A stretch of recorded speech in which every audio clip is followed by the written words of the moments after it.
Terima kasih Anda masih bersama kami di Kompas Petang. Saudara kuasa hukum Peggy Setiawan, Tony RM, siapkan alat bukti kuat di sidang pra-peradilan kasus Vina. Salah satu bukti yang disiapkan yakni jejak digital antara Peggy dan temannya Dede Kurniawan. Tony RM bilang ada jejak digital yang menyatakan Peggy membatalkan pulang ke Cirebon. Sehingga saat peristiwa pembunuhan terjadi, Peggy masih berada di Bandung. Tony menegaskan bukti fakta percakapan di kolom chat atau messenger itu sangatlah kuat. Kuasa hukum meyakini bukti pra-peradilan Peggy tidak terbantahkan. Sebenarnya kan bingung ya, ditanyakan mengenai apa? Kasih antara Dede dengan Peggy Setiawan ya menjelang kejadian dari Juli sampai September memang Peggy Setiawan berada di Bandung dan tidak tahu apa-apa. Optimis kalau hakimnya nggak masuk angin udah. Udah jelas kok. Sekarang alat buktinya apa? Kalau dari bukti-bukti yang saksi-saksi, kemudian chat-chat digital ya sudah jelas. Lalu alat bukti dari penyidik apa? Menetapkan Peggy Setiawan sebagai tersangka. Sementara kuasa hukum Peggy Setiawan Sugianti Iriani menunjukkan salinan berkas lengkap pra-peradilan yang sudah diregistrasi ke Pengadilan Negeri Kota Bandung. Sugianti menegaskan penyidik Polda Jabar salah tangkap dengan mentersangkakan Peggy Setiawan sebagai pelaku pembunuhan Vina dan Eki. Selain itu, polisi juga tidak melayangkan surat pemanggilan secara patut baik di tahun 2016 maupun di tahun 2024. Siap. Kalau memang polisi itu merujuk kepada putusan pengadilan dengan DPO Peggy alias Peron yang berada di Banjarwangunan, harusnya yang ditangkap bukan Peggy Setiawan bin Rudi, tapi Peggy Setiawan alias Peron yang berada di Banjarwangunan. Kita akan membuktikan bahwa ini adalah salah orang seperti itu atau error in persona. Usai pemeriksaan di Polresta Cirebon Kota Sabtu kemarin, melalui kuasa hukumnya Dede Kurniawan memastikan pada Sabtu 27 Agustus 2016 Peggy Setiawan memang benar ada di Bandung. Dede mengaku dekat secara personal dan juga sering chat Facebook di tahun 2016. Saat berkomunikasi melalui chat Facebook itulah Peggy menginformasikan kepada Dede soal tak jadi pulang ke Cirebon karena motornya disita polisi. Ya, Dede, ini Peggy. Ya, dari chat dia bersama Peggy Setiawan bisa ditunjukkan chatnya. Itu ya ternyata pada saat kejadian dari 27 Juli 2016 Peggy Setiawan berada di Bandung. Lalu dia menanyakan kapan pulangnya, nanti ya minggu depan ya Rabu kan. Nah dia menanyakan lagi kapan pulangnya, nggak pulang-pulang. Sampai dijawab 1 September saya tidak jadi pulang karena motor saya dirampas oleh polisi.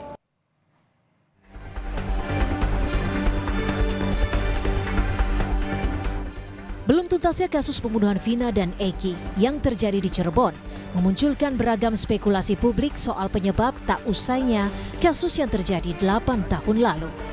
Sejumlah pihak meminta keseriusan Polri dalam mengungkap kasus pembunuhan Vina dan Eki.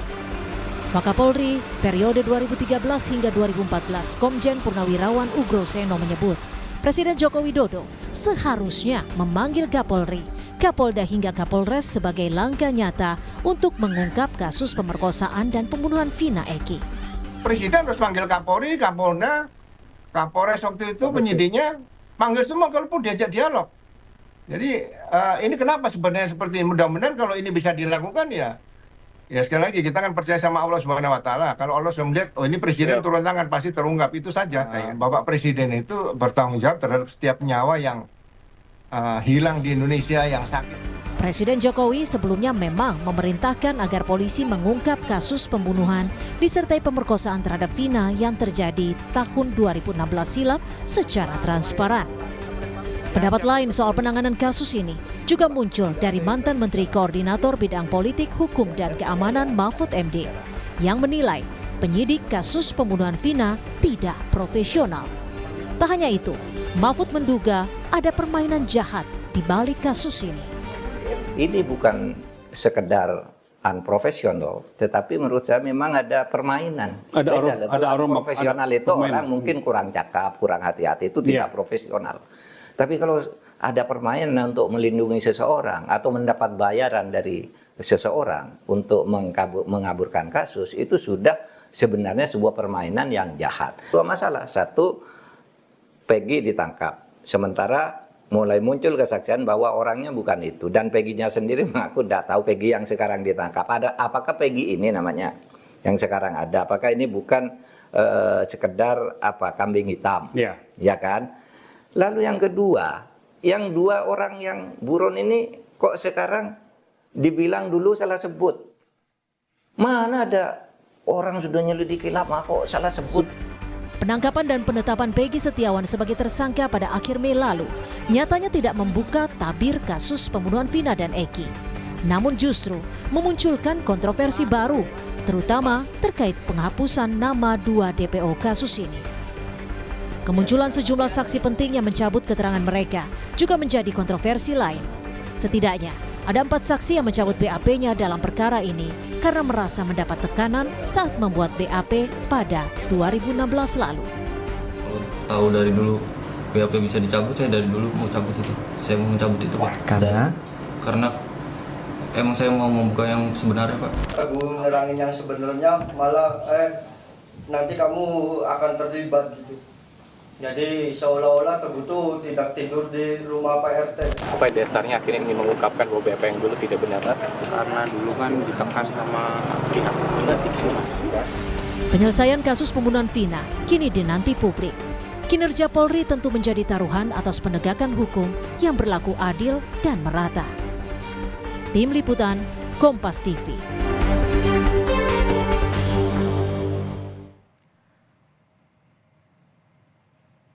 Kasus pembunuhan Vina Eki dinilai belum temukan titik terang yang jelas. Beberapa kejanggalan ditemukan setelah sejumlah saksi yang dihadirkan pada tahun 2016 lalu memberikan pernyataannya. Termasuk sorotan terhadap Ibtu Rudiana, ayah korban Eki. Apakah polisi akan kembali memeriksa Ibtu Rudiana untuk mengungkap kasus pembunuhan ini? Kita bahas bersama kuasa hukum Peggy, Sugianti Iriani, Kapolda Jawa Barat periode 2016-2017, Irjen Purnawirawan Anton Carlian, dan juga pengamat kepolisian dari Institute for Security and Strategic Studies atau ISES, Bambang Rukminto. Terima kasih sudah bergabung bersama kami Ibu Sugianti, Pak Anton dan juga Pak Bambang dalam Kompas Petang sore hari ini. Saya langsung ke Pak Anton. Pak Anton, ini ada desakan untuk mengungkap kasus pembunuhan Vina dan Eki yang bisa dikatakan sudah bergulir terlalu lama. Ada juga desakan untuk memanggil Kapolri. Tanggapan Anda seperti apa? Saya kira Kapolri itu sudah diberikan warning oleh Pak Jokowi. Jadi saya kira masalah penyidikan ini cukup ditangani oleh Polri dan cukup ditangani oleh Polda Jabar. Dan di dalam hal ini pun juga Polda Jabar sudah mendapat asistensi dari Mabes Polri, baik dari Propam maupun dari lapor dan lain-lain. Jadi di dalam hal ini kita percayakan saja karena garda terdepan daripada penegakan hukum adalah penyidik. Jadi tidak usah terlalu melebar. Adapun masalah ini berlarut-larut, memang menurut saya masih ada waktu. Ini belum beberapa bulan. Tapi begini, maaf saya potong Pak Anton. Spekulasi di masyarakat jadi berkembang terlalu luas. Ada seperti bola liar. Apakah ini sudah tidak terlalu berkepanjangan? Saya kira begini. Dan di dalam masalah penegakan hukum itu, di dalam aspek legalitas, justru yang paling harus dihindari itu adalah opini. Nah, sementara di sini masyarakat lebih banyak berdasarkan opini-opini. Bukan kita menyalahkan masyarakat. Silakan saja beropini. Tetapi opini itu, keterangan lisan ini di dalam penegakan hukum ini sangat rawan dan cukup lemah. Justru di sini mari kita buktikan melalui jalur-jalur hukum yang jelas. Seperti tadi ada jalur pra-peradilan. Daripada berbicara ke sana ke sini gitu kan. Untuk menetapkan bahwa apakah pantas enggak Peggy ini jadi tersangka, pantas betul enggak Peggy ini ditahan gitu atau ditangkap. Nah, itu melalui jalur hukum. Karena kalau melalui jalur opini nantinya justru akan berkembang liar. Dan justru sekarang saya lebih setuju tadi adanya bukti-bukti saintifik seperti ada IT dan lain-lain. Silakan nanti dibuktikan di peradilan kalau memang itu merupakan satu bukti yang nyata. Tentu saja pun juga polisi pun juga harus lebih mengutamakan physical evidence daripada saksi-saksi hidup. Karena saksi hidup ini ya bisa saja dicabut sewaktu-waktu gitu kan. Sementara physical evidence atau bukti-bukti fisik yang mati ini itu kekuatannya itu akan lebih akurat gitu kan. Misalkan baik, saya ke Bu Sugianti. Ibu Sugianti setuju jika disebut masih banyak waktu untuk mengungkap kasus ini? Sebenarnya saya tidak setuju karena ini udah jelas bahwa Peggy Setiawan yang saat ini ditangkap bukanlah Peggy alias Peron sesuai DPO pada amar putusan nomor 3 maupun nomor 4 Feed B 2017. Karena di dalam jika memang pihak Polda akan melakukan penangkapan terhadap DPO sesuai dengan amar putusan, haruslah menangkap DPO, ciri-ciri DPO yang ada di amar putusan tersebut, bukan Peggy Setiawan bin Rudi. Karena Peggy, kalau memang pihak Polda menduga Peggy Setiawan bin Rudi ini adalah merupakan salah satu tersangka juga, harusnya dilakukan pemanggilan terhadap Peggy Setiawan ini sebanyak 3 kali panggilan secara patut. Karena Peggy Setiawan ini tidak sesuai dengan ciri-ciri DPO yang ada di amar putusan. Oke, Bu Sugianti, tapi bagaimana dengan yang sempat terungkap saat ini di masyarakat bahwa saat itu ayah Eki, Ibtu Rudiana, ikut menangani kasus ini? Ya justru itu makanya kan seperti yang dikatakan oleh Mahfud MD, di sini ada rekayasa karena secara tidak objektif kalau memang ayah Eki sebagai orang tua korban menangani perkara ini dengan emosi dan tidak objektif terhadap DPO yang memang dia katakan di dalam amar putusan tersebut. Baik, saya ke Pak Bambang. Pak Bambang, menurut Anda sendiri, bagaimana? Apakah diperlukan Ibtu Rudiana ini untuk diperiksa kembali? Terkait dengan Ibtu Rudiana tentu memiliki peran yang sangat penting karena dia salah satunya adalah sebagai pelapor dan orang tua korban, kemudian juga sebagai penyidik di kepolisian gitu loh. Apakah dia terlibat dalam upaya penyidikan atau tidak? Ini tentu harus diklarifikasi oleh kepolisian. Karena ketika seorang pelapor dan kemudian menjadi salah satu ahli waris korban tentu memiliki subjektivitas, dan padahal profesionalisme penyidik ini juga harus menjaga objektivitas. Makanya terkait dengan peran Ibtu Rudiana dalam penyidikan ini sangat penting sekali. Apakah dia terlibat atau tidak? Ini yang perlu diklarifikasi oleh kepolisian. Kasus ini sebenarnya sederhana. Mengapa berkembang sedemikian rupa dan sampai sekarang belum selesai? Ini tentu tidak lepas dari upaya kepolisian, minimal dugaan dari masyarakat, ada upaya kepolisian untuk menutup-nutupi. Karena terkait dengan subjektivitas itu tadi. Bila kepolisian menjaga profesionalisme dan objektif, tentu bukti-bukti terkait dengan mentersangkakan Peggy maupun yang lain-lain itu segera digelar agar tidak memunculkan asumsi kemana-mana. Kemampuan masyarakat itu hanya pada opini. Penyidikan itu adalah kewenangan kepolisian. Maka kami tangkap. Itu kepolisian yang segera membeberkannya seperti itu. Gimana Pak Anton? Anda setuju ada upaya kepolisian untuk menutupi kasus ini? Apakah memang Ibtu Rudiana ini perlu diberikan keterangan atau perlu memberikan keterangannya kepada publik? Saya kira itu juga sudah dilakukan secara proaktif oleh Polri. Propam Mabes Polri sudah melakukan pemeriksaan. Hanya hasilnya itu ya sedang kita tunggu sampai hari ini. Jadi sudah seminggu yang lalu Ibtu Rudiana itu sudah diperiksa. Nah betul sekali, saya setuju dengan Pak Bambang. Memang nanti hasilnya perlu satu klarifikasi sehingga tidak ada lagi nanti kecurigaan-kecurigaan.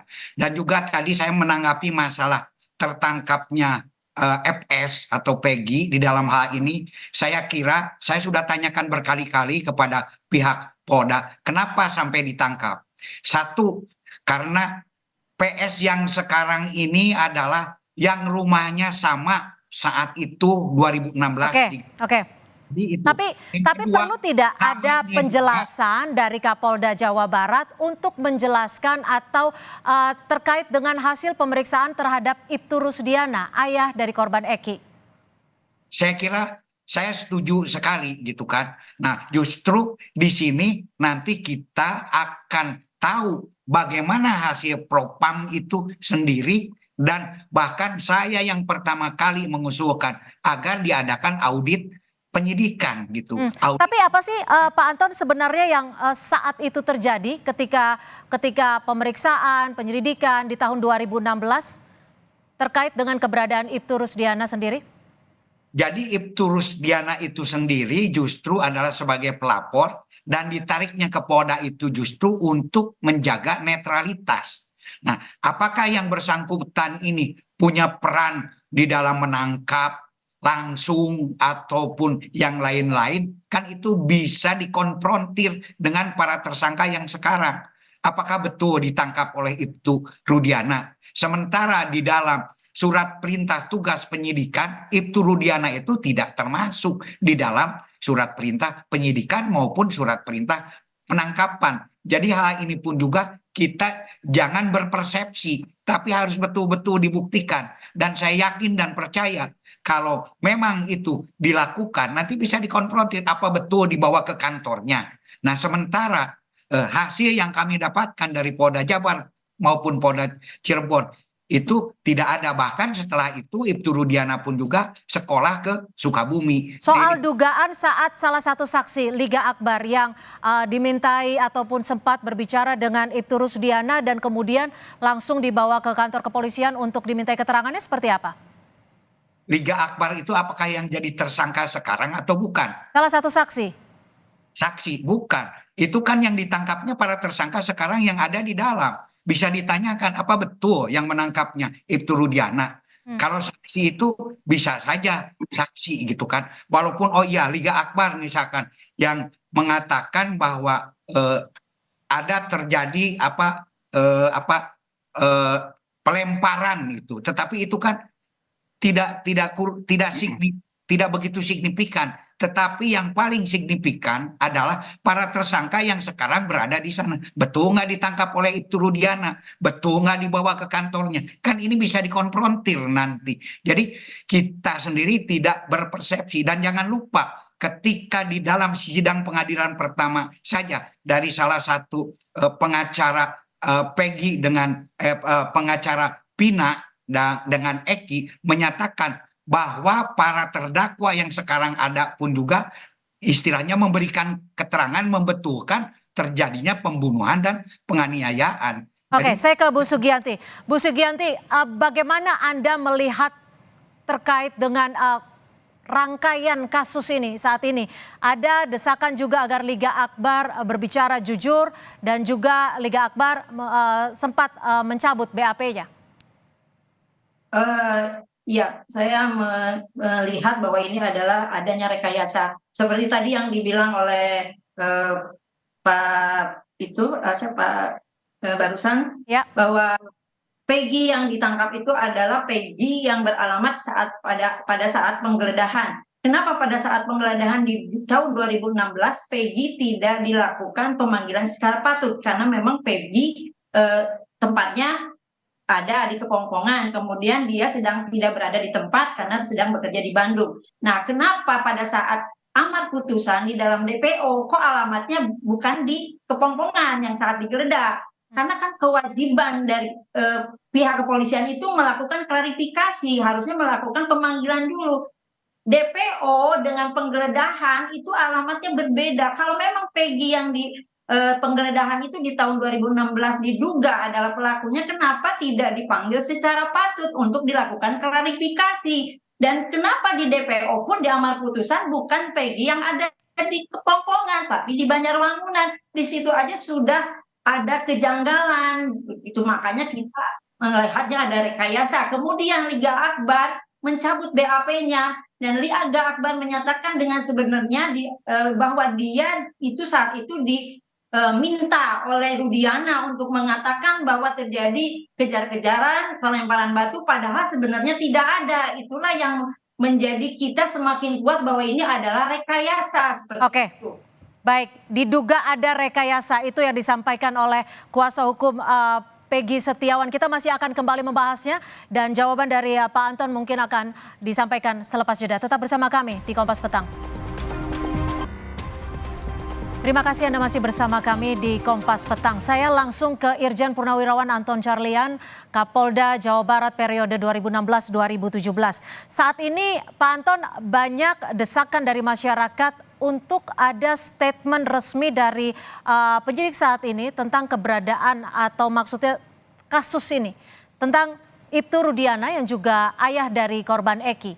Apakah perlu Kapolda Jawa Barat ataupun Polda Jawa Barat memberikan statement terkait dengan pemeriksaan ataupun adanya penelusuran terhadap Ibtu Rudiana ini? Saya kira kalau untuk meredam keresahan masyarakat tidak ada salahnya. Silahkan.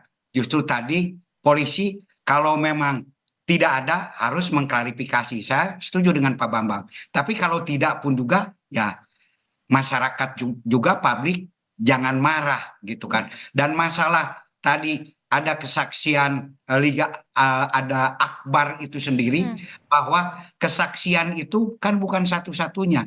Bahkan sekarang didapatkan lagi saksi-saksi dari masyarakat tentang terjadinya di TKP 1, ya pelemparan kemudian terjadinya penganiayaan, ada 2 orang. Jadi silakan saja kalau mau dicabut. Jadi kita pun juga jangan terburu-buru mengatakan bahwa hal tersebut adalah sebuah rekayasa. Dan masalah PS pun juga bukan masalah kenapa tidak dipanggil, kenapa tidak yang paling penting itu apakah benar yang ditangkap sekarang ini PS yang di DPO atau bukan.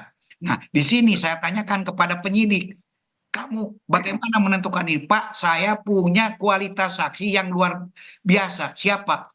Itu adalah kawan satu SD, satu SMP yang sekarang juga sebagai dakwa atau terpidana. Dan dia menyatakan bahwa betul PS itu yang sebagai tersangka. Baik, kami tangkap. Saya ke Pak Bambang. Pak Bambang, perlu tidak seperti apa yang disampaikan oleh Pak Ugroseno bahwa Kapolri, Kapolda Jawa Barat ini harus dipanggil, dan juga tentang Ibtu Rudiana ini, ayah dari Eki? Dengan berlarut-larutnya kasus ini tentu dan progres yang sampai sekarang juga belum signifikan ya. Presiden bisa saja memanggil Kapolri karena isu ini jangan sampai dibiarkan semakin liar gitu. Kasihan masyarakat dengan problematika yang lebih penting lagi di luar gitu. Makanya kalau dalam waktu dekat Kapolda Jawa Barat maupun penyidik dan maupun Kadipropam yang belum bisa mengklarifikasi kasus ini dengan benar, tentu Presiden wajib segera memanggil Kapolri agar Kapolri bisa bertindak lebih cepat dan meminta pertanggungjawaban Kapolri terkait dengan penyidikan kasus ini seperti itu, sehingga masyarakat tidak diombang-ambingkan dengan opini liar, kemudian ada pencabutan kesaksian, munculnya banyak saksi dan yang lain-lain seperti itu. Baik, singkat saja dari pengacara Peggy Setiawan, Ibu Sugianti, apa yang saat ini, proses hukum apa yang saat ini sedang dijalani dan upaya apa saja?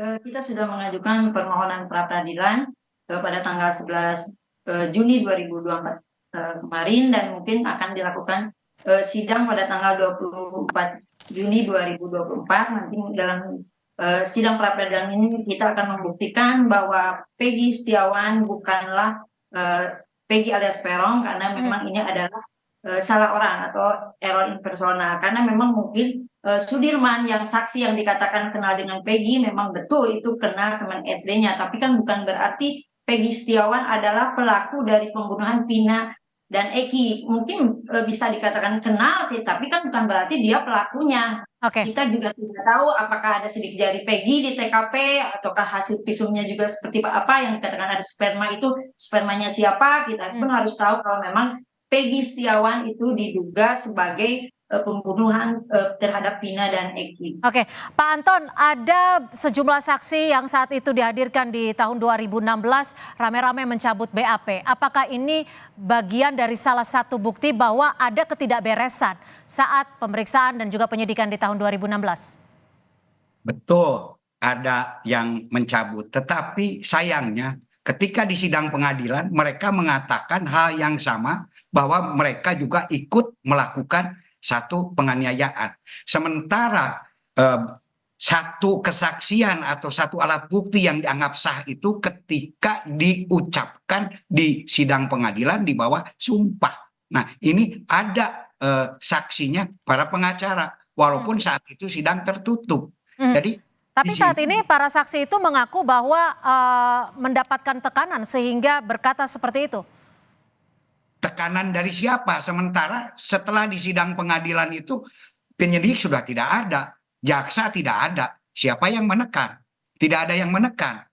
Itu. Dan justru di sini pun juga ya jangan lupa apabila seseorang itu memberikan keterangan yang tidak benar, itu akan diancam dengan sumpah palsu. Yang ancamannya 9 tahun itu kan. Jadi justru yang jadi kita patokan itu bukan di BAP. BAP bisa kemana saja. Tetapi ketika di sidang pengadilan, dan di sidang pengadilan mengatakan bahwa mereka juga turut lakukan. Sehingga jalannya proses penganiayaan TKP 1, TKP 2 sampai TKP 3 itu jelas tergambar. Nah bahkan diadakan banding sampai kasasi ditolak. Kenapa? Karena bukti yang sudah cukup berdasarkan criminal justice system. Dan saya sarankan sekarang kepada Polda Jabar agar lebih responsif memberikan informasi. Sehingga dengan demikian masyarakat pun juga bisa ada informasi-informasi yang komunikatif. Baik, kami tangkap Pak Anton. Saya ke Pak Bambang terakhir singkat saja. Apa yang harus ditelaah dan juga bagaimana untuk menuntaskan kasus ini? Di tengah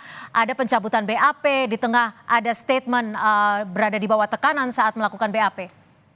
1 atau 2 atau 100 saksi itu tidak lebih berbobot dibandingkan bukti-bukti material, bukti-bukti fiksi. Itu yang seharusnya disampaikan oleh kepolisian gitu loh. Pencabutan sudah menjadi rahasia umum bahwa kesaksian seorang tersangka itu bisa saja bias karena ada tekanan, karena intimidasi dan sebagainya. Makanya lebih baik Polda Jawa Barat itu menyajikan bukti-bukti terkait dengan pentersangkaan mereka, pentersangkaan Peggy Setiawan dan yang lain-lain. Apa bukti-bukti materi terkait dengan itu? Ini terkait dengan forensik, otopsi dan lain sebagainya. Kalau itu bisa dijelaskan oleh kepolisian, tentu akan membatalkan atau menghapuskan dari kesaksian, bahkan pencabutan kesaksian-kesaksian dari berbagai orang tadi. Seperti itu. Baik, terima kasih Pak Bambang Rukminto, pengamat kepolisian ISES, dan juga Irjen Purnawirawan Anton Carlian. Terima kasih sudah bergabung bersama kami, dan Ibu Sugianti Riani, pengacara dari Peggy Setiawan. Terima kasih, selamat sore.